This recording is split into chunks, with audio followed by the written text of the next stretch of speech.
Growing up in the LGBT community, I endured an unhappy childhood marred by mistreatment and harsh criticism from my older brother. When he became seriously ill, I made the difficult decision to leave him. I'm Danny, 34 years old now.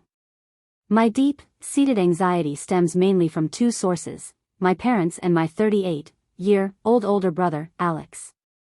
Our parents, Janet, a nurse, and Mark, an electrician, were ordinary in every way, except for one thing, their blatant favoritism towards Alex.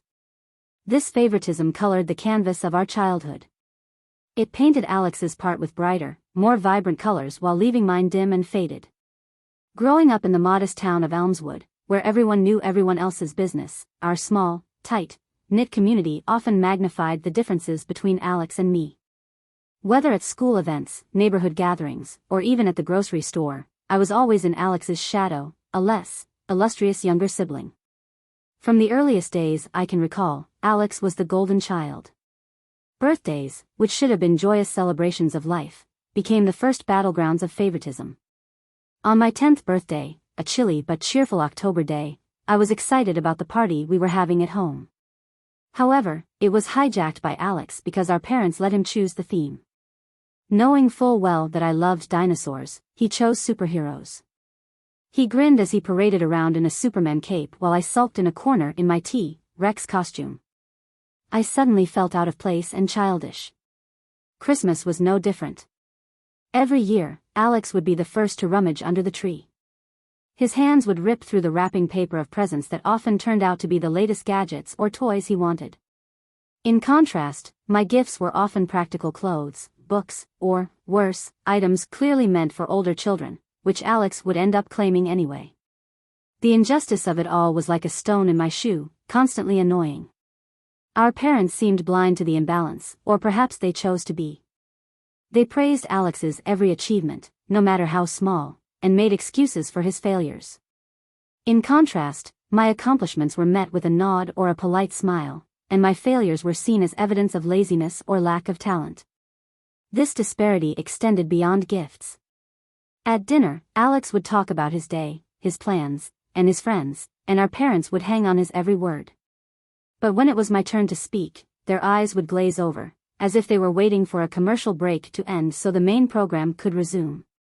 This pattern of neglect had a profound effect on me, instilling in me a sense of unworthiness and the belief that I was less lovable than my brother. These feelings were further reinforced by the whispers of pitying comparisons made by neighbors and family friends, always highlighting our differences to my disadvantage. As we grew older, the gap between us widened. High school brought new challenges, one of which was bullying. I was an easy target for my peers and, it seemed, for fate itself. Alex, always the charmer, was popular and athletic. He excelled in sports and had a wide circle of friends.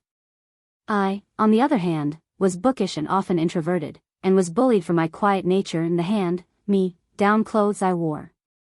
One particularly painful memory was during our high school years. I was 15 and Alex was 19. It was the day of the school's annual talent show. I had been eagerly, and anxiously, preparing for months to perform. I remember walking onto the stage, my nerves fluttering. But then I saw Alex in the front row, surrounded by his friends, taunting me. In the middle of my performance, a loud, obnoxious shout from his direction broke my concentration. My fingers stumbled over the keys, creating a discordant sound, and the audience's laughter stung like a physical blow. After the show, my parents comforted Alex, who feigned innocence and blamed his friends for my humiliation. My feelings of hurt and embarrassment seemed of no consequence to them. This dynamic continued into our adulthood. I watched as Alex, armed with a business degree paid for by our parents, climbed the corporate ladder with ease. In contrast, I struggled through community college, juggling jobs to pay for my tuition, and earned a degree in computer science through sheer grit and determination. The inequality was evident not only in education and career. Even in matters of the heart, I felt the sting of our parents' indifference. When I came out as gay at 22, the news was met with stony silence from my parents and a cruel comment from Alex about not wanting to share a room with me on family holidays. The pain of that comment was compounded because it went unchallenged by our parents. Now, as my parents approach mid-life I find myself dredging up these memories. Not because I want to wallow in past grievances, but because of a cruel twist of fate. Alex, the brother who made my childhood miserable, is now battling a terminal illness. To understand more about my story and why my brother got sick, let's go back. About 2 months ago, I experienced one of the few moments in my life where I felt truly cared for and protected. But it came at a high price, the death of my grandparents. My grandparents were my refuge. Unlike my parents, who showered Alex with attention and gifts, my grandparents provided me with unconditional love and support. They were aware of the imbalance in my family and did everything in their power to make me feel valued. Whenever I visited them, it was like stepping into a world where I was no longer invisible. They listened intently to my stories about school and my small accomplishments that my parents often overlooked in favor of celebrating Alex's latest feats. The difference in how my grandparents and parents treated my brother and me was stark. My grandparents showered us both with love and affection, although it always felt like they were making an extra effort to compensate for the imbalance at home. They believed in fairness and equality and often gently advised my parents to treat us equally, saying things like, "Treat the boys fairly. They both deserve your love and support." Despite these conversations, which I overheard more than once, my parents' behavior remained unchanged. The love of my grandparents was evident in their actions and in everyday moments. They were always present at my school events, cheering as loudly for me as they did for Alex, if not louder to make up for my parents' lukewarm enthusiasm for my achievements. They also went out of their way to make sure that my presents and birthday cake were just as big as Alex's, if not bigger, to subtly balance the scales. Their death was not only a profound loss of love and support but also marked the end of the only advocate I had within my family. It underscored how much they had done to protect and uplift me, through both subtle and significant efforts. They knew the challenges I faced and, in their own ways, tried to protect me, even if it meant standing up to their own children. They passed away in a minor car accident. Due to their frail health, they couldn't recover. It happened so fast, and suddenly I was without my pillars of emotional support. At the funeral, while everyone else seemed to be whispering about wills and legacies, I was engulfed in a deep sense of loss, mourning not only their death but also the unconditional love they had given me. The reading of the will was a somber affair. To everyone's surprise, my grandparents had left me their house and a substantial sum of money, $500,000. This unexpected turn of events caused a stir among my relatives, especially my parents, who had expected everything to go to Alex as it always had. But the most dramatic revelation was yet to come. My grandparents had always known about the preferential treatment Alex received and the manipulative tendencies of my parents. To protect me and perhaps teach everyone a lesson about values and deception, they had included a strange clause. There was another sum of money that my brother believed he would receive. Supposedly, it was hidden in a special envelope. In reality, the envelope contained monopoly money.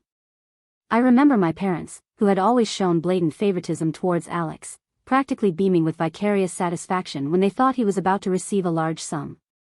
Their joy was palpable, as if they had won the lottery themselves.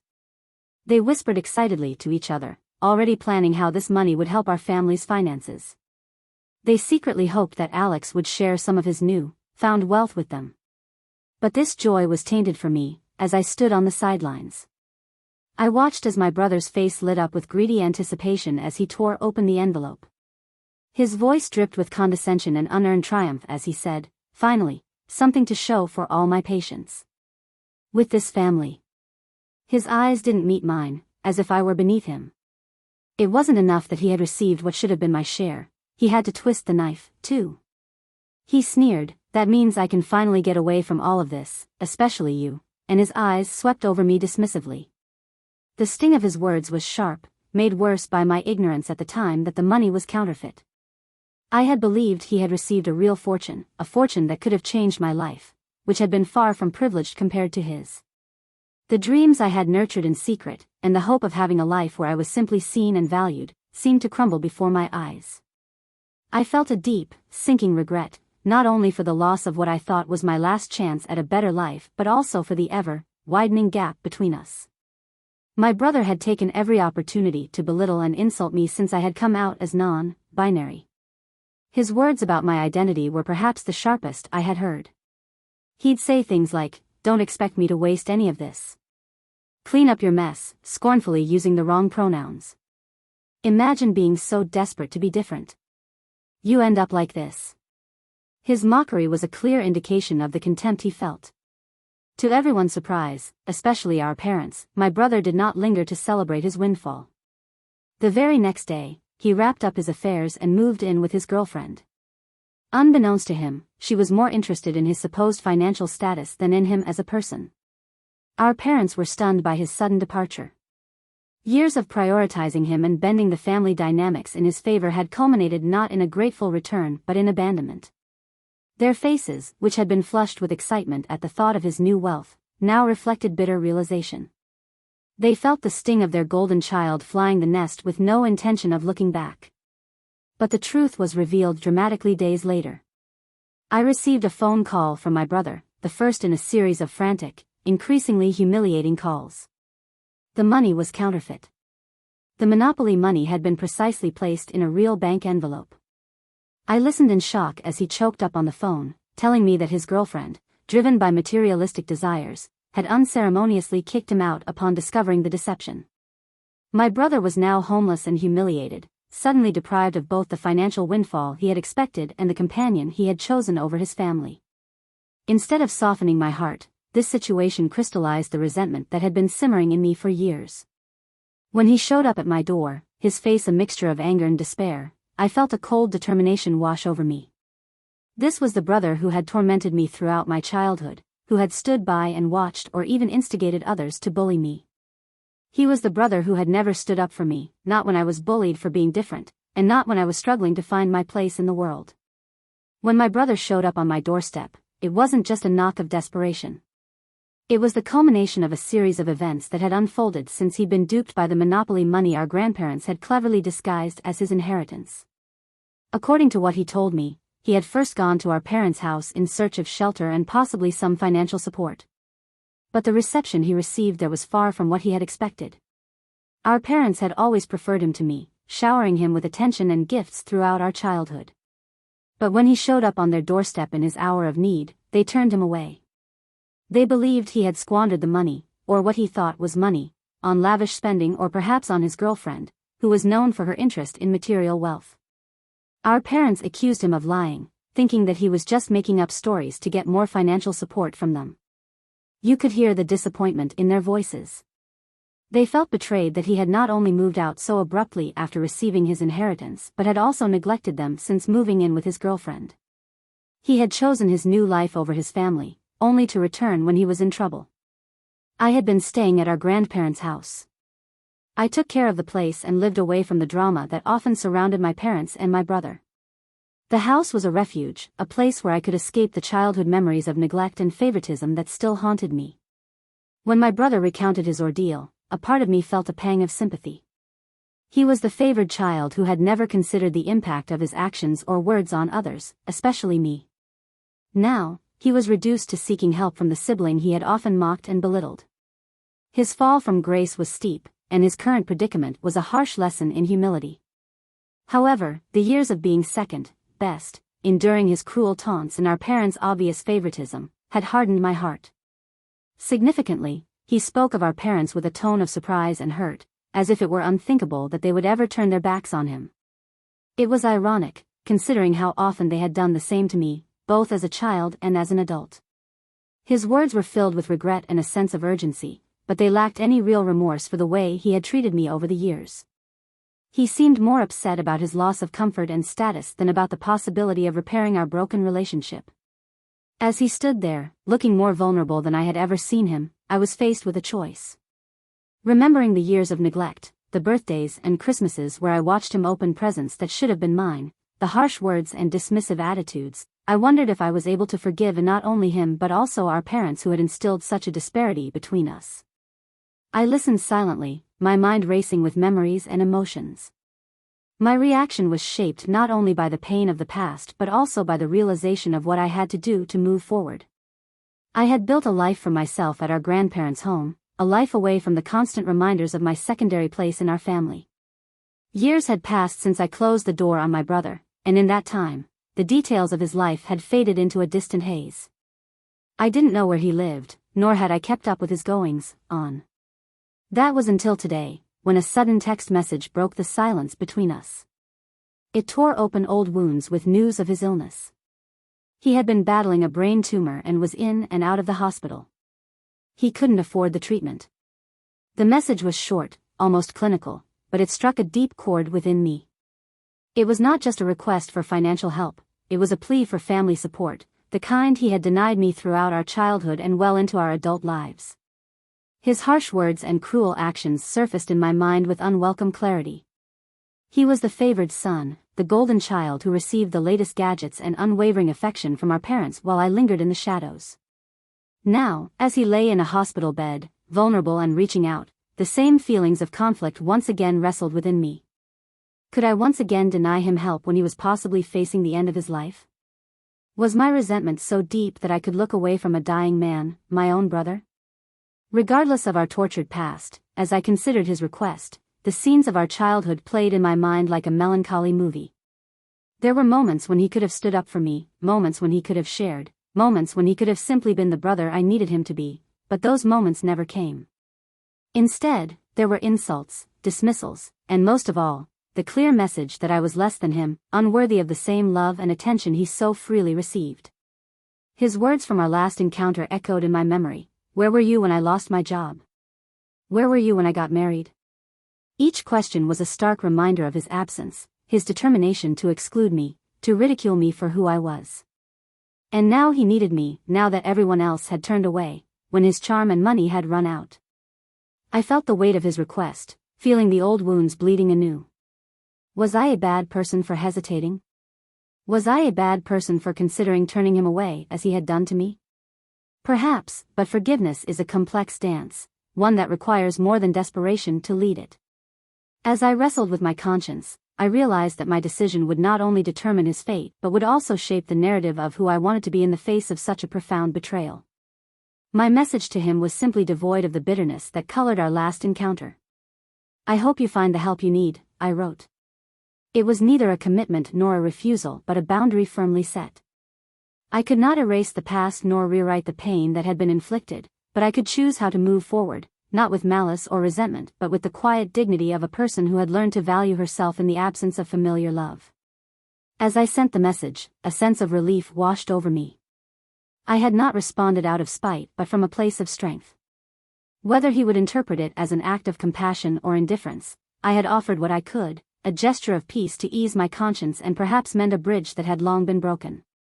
In stepping back, I found my peace, realizing that being a good person doesn't always mean fixing everything. Sometimes it just means doing what you can with respect for yourself and the history that has shaped you.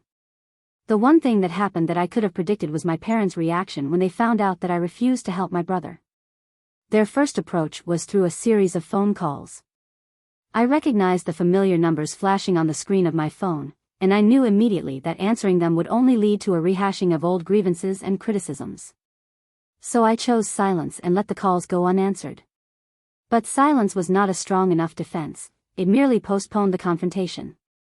One afternoon, I heard a determined knock on my door. Reluctantly, I opened it to find my parents standing there, their faces a mixture of anger and despair. The first exchange was as bitter as I had expected. "How could you turn your back on your own brother at a time like this?" my father began, his voice thick with disapproval. My mother chimed in, her words laced with a familiar contempt. "To think we raised you better, even with your choices."